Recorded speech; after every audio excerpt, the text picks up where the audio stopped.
Friends, class 12 bio में second chapter है reproduction in flowering plants. उसका ये सेकेंड वीडियो है। इस वीडियो के माध्यम से आज हम लोग फीमेल गैमेटोफाइट पर चर्चा करेंगे, पिस्टिल एंड फीमेल गैमेटोफाइट। तो फ्लावर का जो फीमेल रिप्रोडक्टिव आर्गन होता है उसको हम पिस्टिल बोलते हैं। पिस्टिल एक सिंगल यूनिट है, उसको कार्पेल भी नाम दे सकते हैं। बहुत सारे पिस्टिल और कार्पेल एक साथ मिल करके गाइनीशियम बनाते हैं, जो कि एक कलेक्टिव टर्म है। तो सबसे पहले हम आते हैं पिस्टिल के स्ट्रक्चर पे। तो पिस्टिल का जो एक स्ट्रक्चर यहाँ पे शो किया जा रहा है, उसमें तीन मेन पार्ट्स दिखाई दे रहे हैं। सबसे ऊपर स्टिग्मा, जो कि पोलन ग्रेन का रिसेप्टिव साइट है, उसका रिसेप्शन करता है। स्टिग्मा ट्यूब लाइक स्ट्रक्चर है, जो कि स्टाइल है। और सबसे नीचे जो सोलन पार्ट है, ओवरी, जो सिचुएटेड होती है थैलेमस के ऊपर। तो अगर किसी फ्लावर में पिस्टिल या कार्पल के नंबर की बात करें तो नंबर के अकॉर्डिंगली एक कार्पेल से अगर फीमेल रिप्रोडक्टिव आर्गन बना है तो उस टाइप के फ्लावर को बोलेंगे मोनोकार्पेलरी फ्लावर। और अगर एक से ज्यादा कार्पेल से मिलकर के फीमेल रिप्रोडक्टिव आर्गन बना है तब उसको बोलेंगे मल्टी कार्पेलरी फ्लावर। वो बाई कार्पेलरी, ट्राई कार्पेलरी इस तरह से हो सकता है। तो दो कैटेगरी ब्रॉडली डिवाइड कर सकते हैं, मोनोकार्पेलरी और मल्टी कार्पेलरी। फिर अगर फ्लावर मल्टी कार्पेलरी है तो वो फ्लावर के जो कार्पेल्स हैं वो आपस में सभी जुड़े हो सकते हैं या आपस में सभी अलग अलग हैं, फ्री हैं। तो अगर सारे कार्पेल्स एक साथ जुड़ गए हैं तो उस प्रकार के कार्पेल को बोलते हैं सिनकार्पस। और अगर सारे कार्पेल्स, सारे पिस्टिल्स फ्री हैं, एक दूसरे से बिल्कुल अलग अलग हैं, तो उसको बोलते हैं एपोकार्पस फ्लावर। सिनकार्पस का एग्जाम्पल जैसे कुकुरबिट्स में सिनकार्पस होता है, पेपेवर में होस्ता। और एपोकार्पस ओवरी, एपोकार्पस फ्लावर का एग्जाम्पल है जहां पे कार्पेल्स सभी फ्री होते हैं एक दूसरे से, उसका एग्जाम्पल माइकेलिया। तो ये रहा कार्पेल के स्ट्रक्चर के बारे में। अब कार्पेल के अंदर जो ओवरी सिचुएटेड होती है, वास्तव में ओवरी के अंदर एक कैविटी होती है, उसी कैविटी को नाम देते हैं लॉक्यूल या ओवेरियन कैविटी। ओवरी के जब अंदर चलेंगे तो हमको मिलेगा ओवेरियन कैविटी या लॉक्यूल। उसी लॉक्यूल में लगा होता है प्लेसेंटा, और प्लेसेंटा से ही डेवलप करता है, प्लेसेंटा से ही आगे डेवलप करके पूरा उसी से जुड़ा रहता है ओव्यूल या मेगा स्पोरेंजिया। तो इस बात को हम सब लोग ध्यान से समझें कि ओवरी के अंदर जो ओवेरियन कैविटी है लॉक्यूल, इसका नंबर भी एक ओवरी के अंदर एक ही लॉक्यूल हो सकता है। तो यूनिलॉक्यूलर ओवरी, एक से ज्यादा लॉक्यूल हो सकते हैं, बाइलॉक्यूलर, या उसको आगे और बढ़ा देंगे तो कहेंगे मल्टीलॉक्यूलर ओवरी। ये एक अलग टॉपिक है, इस पे बाद में कभी चर्चा होगी। तो ओवरी के अंदर ओवेरियन कैविटी या लॉक्यूल, और लॉक्यूल के अंदर प्लेसेंटा से लगा हुआ पाया जाएगा ओव्यूल या मेगा स्पोरेंजिया। तो एक ओव्यूल के स्ट्रक्चर पे हम लोग आते हैं। ओव्यूल का जो स्ट्रक्चर है वो इस प्रकार से है कि प्लेसेंटा से एक थ्रेड लाइक स्ट्रक्चर आता है जिसको बोलते हैं फेनिकिल। वो फेनिकिल आया और जो मेन बॉडी है उससे आकर के जहां पर जुड़ेगा उसको बोलते हैं हाइलम। और हाइलम आगे जाकर के एक ग्लोबुलर स्ट्रक्चर बनाता है जिसको हम बोलेंगे ओव्यूल। ओव्यूल को अगर ध्यान से देखें तो चारों ओर से ये बहुत सारे लेयर्स से ढका हुआ है, इसको बोलेंगे इंटेगुमेंट। ये इंटेगुमेंट से चारों ओर से ढका है, एक जगह इसकी ओपनिंग है, डेट इज माइक्रोपाइल। और इंटेगुमेंट्स के जब अंदर बढ़ेंगे आगे की तरफ तो एक बहुत ही फास्ट डिवाइडिंग और न्यूट्रिटिव टिश्यू है जिसको बोलेंगे न्यूसेलस, जो जिसका फंक्शन न्यूट्रिशन देना है एम्ब्रियो के डेवलपमेंट के लिए, एम्ब्रियो सैक के डेवलपमेंट के लिए। और न्यूसेलस के अंदर जब चलेंगे तो हमको मिल जाएगा एम्ब्रियो सैक। तो ये एक टिपिकल ओव्यूल का स्ट्रक्चर है, एनाट्रोपस टाइप का ओव्यूल है। इसमें माइक्रोपाइलर रीजन अपवर्ड डायरेक्टेड है और माइक्रोपाइल के अपोजिट साइड में जो ओव्यूल का पोल होता है उसको बोलते हैं चैलेजल पोल। तो एक माइक्रोपाइलर पोल हुआ जिधर ओपनिंग है और दूसरा पोल कहलाएगा चैलेजल पोल। तो ये रहा ओव्यूल का स्ट्रक्चर।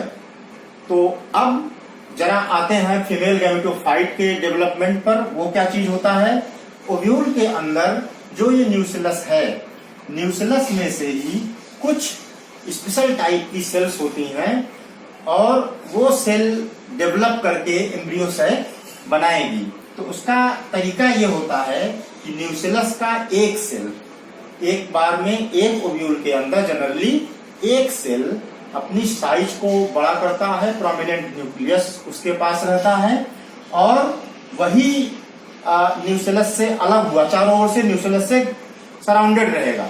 वो जो न्यूसेलस से सराउंडेड मेन सेल है वही सेल कहलाएगा मेगास्पोर मदर सेल। यहाँ तक अगर हम अभी ध्यान से देखें, जो भी स्ट्रक्चर हम पढ़ते आए, जो भी हम आपको यहाँ सब बताते आए, ओव्यूल के सारे स्ट्रक्चर्स और यहाँ तक कि मेगास्पोर मदर सेल, ये सब डिप्लॉयड सेल्स हैं, सबके पास डबल सेट क्रोमोसोम का है। तो मेगास्पोर मदर सेल ये ओव्यूल के न्यूसेलस के अंदर बीच में एक सेल रहा जो मेगास्पोर मदर सेल की तरह काम करेगा। इसी स्टेज में यहाँ पर होनी है मियोसिस, अर्धसूत्री कोशिका विभाजन। मियोसिस के द्वारा अब इसमें जो आगे सेल्स बनेगी उसमें क्रोमोसोम का नंबर हाफ हो जाएगा। इसका मतलब हुआ हैप्लॉइड सेट ऑफ क्रोमोसोम हो जाएगा और जो उससे डेवलपमेंट आगे होगा लास्ट में वो कहलाएगा फीमेल गैमेटोफाइट, जिसके पास हैप्लॉइड सेट ऑफ क्रोमोसोम है और जिसको हम N से रिप्रेजेंट करेंगे, डिप्लॉयड वाले को हम 2N से रिप्रेजेंट करेंगे। न्यूसेलस से जो एक सेल मेगास्पोर मदर सेल के रूप में फंक्शन करेगी वो सेल सबसे प्रोमिनेंट न्यूक्लियस वाली और बड़ी साइज की सेल होगी जो चारों ओर से न्यूसेलस से नरिशमेंट लेती रहेगी। और ये एक मेगास्पोर मदर सेल को MMC मेगास्पोर मदर सेल और ये चारों ओर से न्यूसेलस से घिरी हुई यहाँ पर आपको शो कर रहा हूँ। अब यही वो स्टेज है जहाँ पर मियोसिस होनी है। इस मियोसिस के द्वारा एक मेगास्पोर मदर सेल से कुल 4 सेल्स बनेगी जिसको हम नाम देंगे मेगास्पोर टेट्राड। यहाँ पर अभी जो क्रोमोसोम का नंबर था वो 2N था और जब ये टेट्राड बन जाएगा तो क्रोमोसोम का नंबर घट के कितना हो जाएगा, हैप्लॉइड सेट हो जाएगा। 2N से यहाँ जो 4 सेल बनी इन चारों के पास अब हैप्लॉइड सेट ऑफ क्रोमोसोम है। अब इन 4 मेगास्पोर टेट्राड में से 3 डिजनरेट कर जाएंगी और एक सेल जो रहेगी वो आगे एम्ब्रियो सैक में डेवलप करेगी। तो मेगास्पोर मदर सेल से मेगास्पोर टेट्राड या एक डेवलपिंग सेल का बन जाना कहलाता है मेगास्पोरोजेनेसिस। मेगास्पोरोजेनेसिस से जो 4 सेल्स बनी, 4 में 3 डिजनरेट कर रही हैं और एक सेल डेवलप कर जाएगी एम्ब्रियो सैक में। अब देखिए यहाँ पर ये टेट्राड से एक सेल आई हुई है। अब यहाँ पे केवल न्यूक्लियर डिवीजन हो रहा है, अभी सेलुलर डिवीजन नहीं हो रहा है। एक न्यूक्लियस था, न्यूक्लियस 2 हो गए, दोनों के पास हैप्लॉइड सेट ऑफ क्रोमोसोम है। 2 से फिर 4 न्यूक्लियस हो गए, चारों के पास यहाँ पे हैप्लॉइड सेट ऑफ क्रोमोसोम है और लास्ट में कुल 8 न्यूक्लियाई यहाँ पे डेवलप कर गए हैं। और जो ये 8 न्यूक्लियस बने, 8 के 8 के पास हैप्लॉइड सेट ऑफ क्रोमोसोम है। और इसी के बाद वाली जो स्टेज होती है, अब यहाँ पर सेलुलर डिफरेंशिएशन शुरू हो जाएगा। जो न्यूक्लियस है उसके चारों ओर सेल वॉल डेवलप करेगी और ये अलग अलग सेल में डिफरेंशिएट होना शुरू होगा। कुल 8 न्यूक्लियस में से 3 न्यूक्लियस माइक्रोपाइल के अपोजिट साइड, ये नीचे वाला माइक्रोपाइलर रीजन है, माइक्रोपाइल के अपोजिट साइड जाकर के सेलुलर फॉर्म में आ जाएंगे, जिनको हम बोलेंगे एंटीपोडल सेल्स। ये 3 सेल्स डेवलप कर जाएंगी एंटीपोडल सेल्स में। 3 न्यूक्लियस नीचे की ओर आएंगे। उन 3 जो नीचे की ओर न्यूक्लियस आ रहे हैं, उनमें से 2 न्यूक्लियाई डेवलप करेंगे सिनर्जिड सेल में। और उन सिनर्जिड सेल में देखिए, ये नीचे filiform apparatus finger like projections बने हुए हैं, इनको बोलते हैं फिलीफॉर्म अपरेटस। और ये फिलीफॉर्म अपरेटस जो होता है, जब पॉलन ग्रेन की पॉलन ट्यूब डेवलप करती है, तो पॉलन ट्यूब के डेवलपमेंट में उसको एंट्री देने के लिए और पॉलन ग्रेन्स के जो मटेरियल है उसको यहाँ पे फैसिलिटेट करने के लिए ये फिलीफॉर्म अपरेटस हेल्प करता है। तो 2 सेल सिनर्जिड्स बनाएंगी और इसमें से एक सेल जो है वो डेवलप करेगी एग के रूप में। और एक्चुअली यही है फीमेल गैमेटोफाइट एग सेल, जो पॉलन ग्रेन के मेल गैमेटोफाइट से फ्यूज करके 2n जाइगोट फर्टिलाइजेशन के बाद बनाएगा। बीच में जो 2 न्यूक्लियस हैं, वो दोनों न्यूक्लियस पास आ जाएंगे और ये एक बड़ी सेल जो बनी उसको बोलेंगे सेंट्रल सेल। इसके पास 2 न्यूक्लियस आपस में फ्यूज किए हुए हैं, ये 2n न्यूक्लियस हो गया, इसको बोलेंगे सेकेंडरी न्यूक्लियस। तो जो ये डेवलप्ड एम्ब्रियोसाइक है, उस डेवलप्ड एम्ब्रियोसाइक में कुल सेल्स हो गई 7। देखो 1 2 3 antipodal cells, 2 synergids 5, 1 egg cell 6 और बीच में एक सेंट्रल सेल, कुल हो गई 7। और न्यूक्लियस कितने हैं? 8, 3 ऊपर 3 नीचे 6 और 2 न्यूक्लियस यहाँ पे सेंट्रल सेल के पास थे, जो आपस में एक दूसरे से मिले हुए हैं।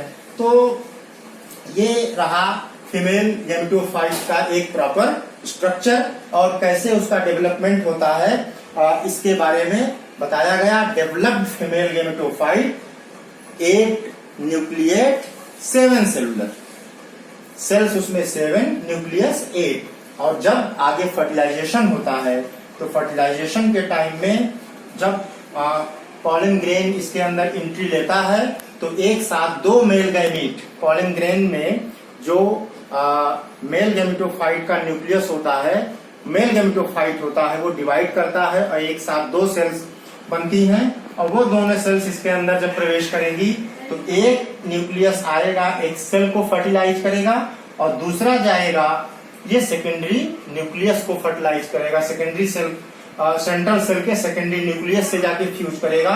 तो एक साथ 2 फर्टिलाइजेशन होता है, इसी को बोलते हैं डबल फर्टिलाइजेशन। इसकी विस्तृत चर्चा अगले वीडियो में हम लोग करेंगे। तो ये रहा मेल गैमेटोफाइट के बाद का फीमेल गैमेटोफाइट का स्ट्रक्चर, फीमेल गैमेटोफाइट का कैसे डेवलपमेंट होता है, और मेगास्पोरोजेनेसिस के बारे में, जिसमें हमने कार्पेल के स्ट्रक्चर को भी इंक्लूड किया हुआ था। इसके अगला जो वीडियो होगा, वो होगा इसके बाद वाला जो प्रोसेस है। प्री फर्टिलाइजेशन में गैमेटोजेनेसिस होनी थी, वो हो गई माइक्रोस्पोरोजेनेसिस के फॉर्म में और मेगास्पोरोजेनेसिस के फॉर्म में। अब इसके बाद का जो प्रोसेस है, वो है गैमीट का ट्रांसफर, उसको हम बोलेंगे पॉलिनेशन। तो नेक्स्ट वीडियो में हम पॉलिनेशन पर चर्चा करेंगे। इस वीडियो को देखने के लिए आप सभी को बहुत बहुत